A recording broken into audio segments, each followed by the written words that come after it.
உங்க வீட்ல வெத்தல கொடி செழிப்பா வளர்ந்தா, எந்த அளவுக்கு சூப்பரா இருக்கோ, அந்த அளவுக்கு நீங்க கோடீஸ்வரனா ஆகிடலாம். ஏன்னா, வெத்தல கொடி என்பது மகாவிஷ்ணுவுடைய அம்சம். அந்த வெற்றிலைய பராமரிக்கணும், பாதுகாக்கணும்.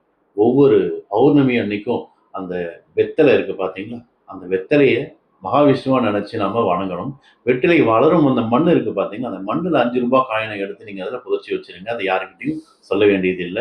ஒவ்வொரு பௌர்ணமிக்கும் நீங்க அந்த காயின்ஸ் மாத்திட்டே இருக்கலாம். பழைய காயின்ஸ எடுத்து நீங்க உங்களுடைய லாக்கர்ல வச்சுக்கலாம். இப்படி தொடர்ந்து பண்றப்போ, வீட்ல இருக்கிற எதிர்மறை ஆற்றல்கள் எல்லாமே நீங்கும். வீட்டில் செல்வ செழிப்பு உண்டாகும். இது மேஜிக் மாதிரிலாம் இல்ல. உங்களுடைய உழைப்புக்கு ஏற்ற பலன் கிடைக்கும். கையில இருக்கிற காசு விரயமாகாது. நீங்க எந்த அளவுக்கு உழைக்கிறீங்களோ, அந்த அளவுக்கு காசு ஒட்டும். இப்போ மகாவிஷ்ணு இருக்கும் இடத்தில் மகாலட்சுமியும் இருப்பாங்க. அப்ப வெத்தல கொடிய வளர்த்து பார்த்தீங்கன்னா, உங்களுக்கு பணவரவு வர்றது கண்கூடா தெரிய வரும்.